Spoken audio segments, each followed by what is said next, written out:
You are watching 71 News Television. মহান বিজয় দিবস উপলক্ষে শিবচরে সুবিধা বঞ্চিত মানুষের মাঝে বিনামূল্যে চিকিৎসা সেবা প্রদান করেছে স্থানীয় স্বেচ্ছাসেবামূলক সংগঠন development efforts for society and human. বিজয়ের হাসি শিরোনামে মাদারীপুর জেলার শিবচর উপজেলার নীলখী ইউনিয়নের প্রত্যন্ত এলাকা বাগমারা গ্রামে 12 জন চিকিৎসক নিয়ে এলাকার দরিদ্র মানুষের মাঝে বিনামূল্যে এ চিকিৎসা সেবা ও ঔষধ প্রদানের আয়োজন করে সংগঠনটি। বাগমারা সরকারি প্রাথমিক বিদ্যালয়ে দিনব্যাপী অনুষ্ঠিত হয় বিনামূল্যের এ চিকিৎসা সেবা।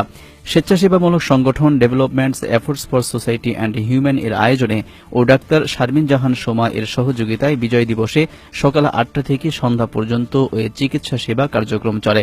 উল্লেখ্য, স্বেচ্ছাসেবামূলক সংগঠন development efforts for society and human Madaripur জেলার শিবচর উপজেলার প্রত্যন্ত গ্রামগুলোতে বিনামূল্যে স্বাস্থ্যসেবা, স্যানিটেশন, জনসচেতনতা সহ নানাবিধ সেবামূলক কাজ করে যাচ্ছে। মাদারীপুরের শিবচর থেকে ইমতিয়াজ আহমেদ, 71 নিউজ টিভি।